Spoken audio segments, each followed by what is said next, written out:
বিক্ৰম নিধি বেংকৰ এই পৰৱৰ্তী সময়ত যিখিনি এটা বিতৰ্কৰ আৱৰ্তত সোমাই পৰা খবৰ স্বাভাৱিকতে চাঞ্চল্যৰ সৃষ্টি কৰিছে চেয়াৰমেনৰ বিৰুদ্ধে গুৰুত্বপূৰ্ণ অভিযোগ উত্থাপন কৰিছে যিসকল গ্ৰাহক আছিল গতিকে আজিৰ দিনটোত কেনে ধৰণৰ তেওঁলোকৰ প্ৰতিক্ৰিয়া কেতিয়া এই কথা বতৰাখিনি পোহৰলৈ আহিছিল এতিয়া কি ব্যৱস্থা গ্ৰহণ কৰা হৈছে বা কি কৰিব বিক্ৰম নিশ্চিতভাৱে পাপৰি চাওক আমি যোৱাকালিৰ পৰা সেই বাতৰি পৰিৱেশন কৰি আছিলোঁ যি বৰপেটাত থকা ব্ৰাঞ্চ আছে শ্ৰদ্ধা সুৰভি নিধি বেংক যোৱা ফেব্ৰুৱাৰী মাহলৈ কিন্তু এই বেংকটো খুব সুন্দৰকৈ চলি আছিল আৰু যি স্থানীয় ইয়াৰে ৰাইজ আছিল তেওঁলোকে ইয়াতে ধন জমা থৈছিল বা ইয়াৰে যি লেনদেন সকলো চলি আছিল কিন্তু ফেব্ৰুৱাৰী মাহৰ পৰাই যি আচলতে ধন আছিল ইয়াৰে স্থানীয় ৰাইজে জমা থোৱা ধন আছিল ধন তেওঁলোকে দিব নোৱাৰা অৱস্থা হৈছিল তাৰপিছত যেতিয়া আমি খবৰ লৈছিলোঁ গম পাইছিলোঁ যে ইয়াৰে যিগৰাকী স্বত্বাধিকাৰী MD এই নিধি বেংকৰ MD ঋতুপৰ্ণ পাঠক তেখেতে সম্পূৰ্ণ যি এই বেংকটোৰ একাউণ্টৰ ধন আছিল ধন তেওঁৰ নিজৰ একাউণ্টলৈ ট্ৰেন্সফাৰ কৰি লৈ গৈছিল আৰু তাৰ পিছতে তেওঁ বেংকৰ কোনো কৰ্মচাৰী বা বেংকৰ লগত কোনো সম্বন্ধ ৰখা নাই আৰু ইয়াৰে যি স্থানীয় যি ইয়াৰে জমা থোৱা গ্ৰাহকসকল আছিল গ্ৰাহকসকলে এতিয়া ইয়াত আহি তেওঁলোকৰ নিজৰ নিজৰ ধন বিচাৰি হাবাদুৰি খাব লগা হৈছে তাৰ পিছতো কিন্তু এইগৰাকী যি MD আচলতে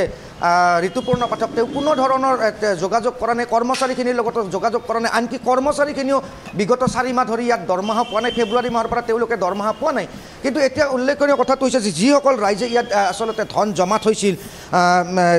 যথেষ্ট সংখ্যক দুখীয়া গাঁৱৰ ৰাইজে ইয়াতে ধন জমা থৈছিল এতিয়া তেওঁলোকৰ ধনৰ কি হ'ব ধন কোনে ঘূৰাই দিব সেই এটা ডাঙৰ প্ৰশ্ন এই মুহূৰ্তত সন্মুখীন হৈছে আৰু আমি যিহেতু বৰ্তমান অফিচত উপস্থিত আছোঁ অফিচৰ পৰিৱেশ দেখুৱাইছোঁ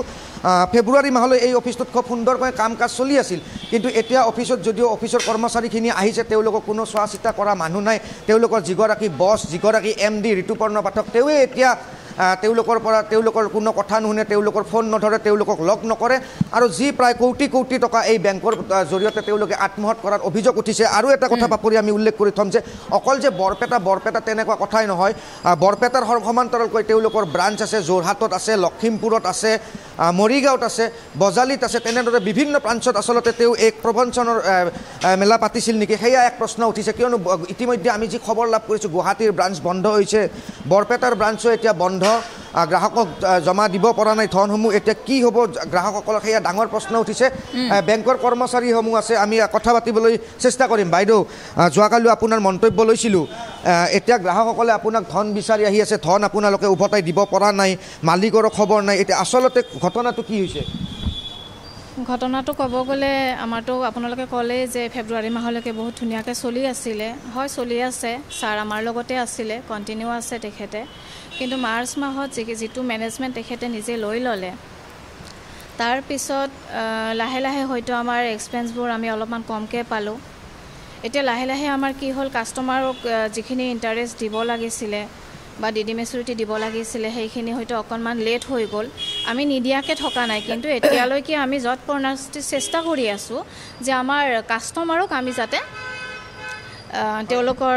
মানে সেইবোৰ দিব পাৰোঁ এটা যে অভিযোগ আহিছে যে ফেব্ৰুৱাৰীৰ পৰা তেওঁ যি আচলতে বেংকৰ পইচা নিজৰ একাউণ্টলৈ ট্ৰেন্সফাৰ কৰি লৈ গৈছিল মাৰ্চ মাহত যেতিয়া তেওঁ গোটেইখিনি মেনেজমেণ্ট ল'লে তেতিয়া তেওঁ অল ব্ৰাঞ্চৰ যিখিনি কালেকশ্যন তেওঁৰ তাত দিব ক'লে তাৰপিছৰ পৰা এতিয়া হয়তো তেখেতে নাজানো কি ভাবিছে কিন্তু আমি এতিয়া এমপ্লয় হিচাপত ইয়াতে গোটেই এমপ্লয়খিনি নিৰূপায় কাৰণ এই অফিচটোৰ যিজন স্বত্বাধিকাৰী যদি আমি তেখেতক নাপাওঁ তেতিয়াহ'লে আমাৰ এই এমপ্লয়খিনি কাৰ ভৰসাত বিজনেছ আনিব আৰু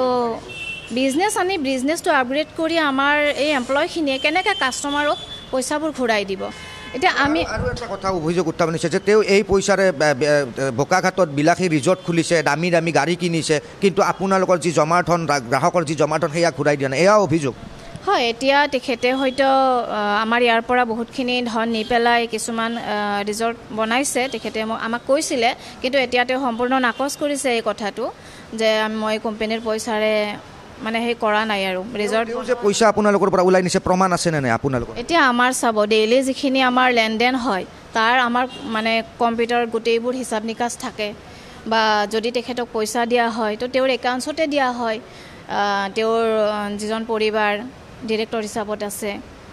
তেওঁৰ একাউণ্টছতো দিয়া হয় ঠিক তেনেকৈ গীতাঞ্জলি পাঠক বাইদেউ তেখেতৰো একাউণ্টছত আমি পইচাবোৰ দিছোঁ আৰু এতিয়া এতিয়া এতিয়া আপোনালোকে কি ব্যৱস্থা ল'ব যদি তেখেতে পইচা ঘূৰাই নিদিয়ে ৰাইজক আপোনালোকে কেনেকৈ পইচা ঘূৰাই দিব এতিয়া চাওক আমাৰ এটাই অনুৰোধ তেখেতলৈ আপোনালোকৰ নিউজৰ তৰফৰ পৰা আমি বিচাৰোঁ তেওঁ আমাৰ মাজত আহক কাৰণ আমি কেতিয়াও কোম্পেনীটো ধ্বংস হোৱাটো নিবিচাৰোঁ ইয়াত থকা এমপ্লয়ে হওক বা অল ব্ৰাঞ্চ এছপি যিমানেই এমপ্লয় আছে প্ৰত্যেকে এতিয়াও চেষ্টা কৰি আছে যে আমি এই ব্ৰাঞ্চটো আকৌ আগৰ নিচিনাকৈ আমি ঘূৰাই আনিম সকলোৱে যিমানখিনি পাৰোঁ আমি কষ্ট কৰিম আমি সকলোৱে একগোট হৈ পেলাই মালিক MD গৰাকীয়ে এতিয়া পলাতক তেওঁ পইচা আত্মহত্যা কৰি গুচি গৈছে ৰাইজক কেনেকৈ আপোনালোকৰ সেই এটা অভিযোগ উত্থাপন হৈছে ৰাইজে টকা বিচাৰি আহিছে আপোনালোকে ঘূৰাই দিব পৰা নাই তেখেত যিহেতু এই বেংকৰ কোম্পানীৰ স্বত্বাধিকাৰী তো তেখেতক লাগিবই তেখেতৰ পৰামৰ্শ অবিহনে আমিতো একো কৰিব নোৱাৰিম মই আৰু কেইবাগৰাকী ব্যক্তি আছে মই আপোনাৰ ওচৰলৈ আহিছোঁ যে প্ৰকৃত আচলতে ঘটনাটো কি হৈছে যোৱা ফেব্ৰুৱাৰী মাহৰ পৰা ইয়াৰে যি গ্ৰাহক আছে গ্ৰাহকক পইচা দিব পৰা নাই আৰু যিগৰাকী মালিক আছে তেখেতে ইয়াৰে ধন আত্মহত্যা কৰাৰ অভিযোগ উঠিছে তেখেতে আপোনালোকে লগ কৰিব গৈছিল আপোনালোকক ৰেছপন্সিবল নহয় বুলি কৈছে ঘটনাটো কি তেওঁ ইয়াৰ পৰা কিমান ধন আত্মহত্যা কৰিছে কিমান ৰাইজে ইয়াতে টকা জমা থৈছিল ইয়াতেতো মোটামুটি 1 কোটিৰ ওপৰত আছে টকা মোটামুটি ৰাইজৰ টকা আছে 1 কোটিৰ ওপৰত আছে সেই পইচাখিনি কাৰ তেখেতৰ লগত আছে তেখেতৰ লগত আছে তেখেতে দিয়া হৈছিল একাউণ্টছত এতিয়া তেখেতে কি কয় এই পইচাবিলাক যে ধনবিলাক যে তেখেতে লৈ গৈছে জমা ৰাখিছে এতিয়া কি কয় তেখেতে তেওঁ একো নাজানে বুলি কৈ আছে একো নাজানে তেখেতে একো নকয় একো কোনো ৰেছপন্স দিয়া নাই যথেষ্ট গ্ৰাহকে আপোনালোকৰ ইয়াত ধন বিচাৰি আহিছে আমিও দেখিছিলোঁ যোৱাকালিও বিচাৰি আহিছিল এটা গ্ৰাহকক আপোনালোকে কেনেকৈ ধন ঘূৰাই দিব এই আমি তেখেতক ৰিকুৱেষ্ট কৰিছোঁ আমাৰ MD ছাৰক যে তেখেতে আমাৰ এই ফাণ্ডখিনি যাতে ৰিটাৰ্ণ কৰি দিয়ে এই নিউজত লাইব্ৰেৰী তাৰ তেখেতে ইতিমধ্যে আপোনালোকক ৰেছপন্স নহয় বুলি কৈছে তেখেতে যদি ঘূৰাই নিদিয়ে আপোনালোকে কি ব্যৱস্থা ল'ব কাৰণ বহুত সংখ্যক গ্ৰাহক আছে গ্ৰাহকেতো ধন ঘূৰাই পোৱা নাই কি ব্যৱস্থা গ্ৰাহকসকলেতো ইয়াতে আহি প্ৰেছাৰ কৰি আছে আপোনালোকক কি ব্যৱস্থা ল'ব ঘূৰাই নিদিয়ে আইনৰ ব্যৱস্থা ল'ব লাগিব তেতিয়াহ'লে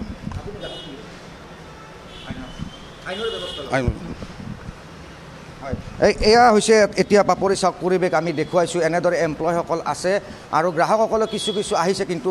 আমাৰ মিডিয়াক দেখি তেওঁলোক বাহিৰত আঁতৰি গৈছে যোগাযোগ সংবাদ মাধ্যমত তেওঁলোকে মন্তব্য দিবলৈ বিচৰা নাই কিন্তু আচলতে পৰিস্থিতি বৰ্তমান এনেকুৱা যে ইয়াতে প্ৰায় 1 কোটি টকাৰো অধিক পইচা ইয়াতে ৰাইজে জমা থৈছিল আৰু জমা থোৱাৰ পিছত সেই পইচা যিগৰাকী ইয়াৰে MD ঋতুপৰ্ণ পাঠক তেখেতে আত্মহত্যা কৰিছে আত্মহত্যা কৰি এতিয়া এওঁলোকৰ যি কৰ্মচাৰীখিনি আছে তেওঁলোকৰ অৱস্থা বেয়া কাৰণ ইয়াতে হাহাকাৰ লাগিছে সমান্তৰালকৈ বেংকটোৰ যিসকল কৰ্মচাৰী আছে তেওঁলোকৰ মাজতো হাহাকাৰ লাগিছে এতিয়া যদি তেওঁলোকৰ ওচৰত আহি কোনে উত্তপ্ত পৰিস্থিতিৰ সৃষ্টি কৰে বেংকটোক যদি আক্ৰমণৰ লক্ষ্য কৰি লয় কোনে সেইসমূহৰ উত্তৰ দিব এতিয়া তেনেধৰণৰ এক পৰিৱেশ পৰিস্থিতি তেওঁলোকে শংকিত হৈ পৰিবলগীয়া হৈছে বিক্ৰম এই মুহূৰ্তত আমি ধন্যবাদ জ্ঞাপন কৰিছোঁ গতিকে ঋতুপৰ্ণ পাঠকৰ সন্ধান কেনেদৰে লাভ কৰিবলৈ সক্ষম হয় পৰৱৰ্তী সময়ত আৰু এই কথা বতৰাখিনিক লৈ এতিয়া আৰক্ষীয়ে কেনেধৰণৰ ব্যৱস্থা গ্ৰহণ কৰিব গ্ৰাহকসকলে ইতিমধ্যে আৰক্ষীৰ কাষ চাপিছে বুলিও জানিব পৰা গৈছে সেয়াও লক্ষণীয় হ'ব আপোনাক ধন্যবাদ জ্ঞাপন কৰিছোঁ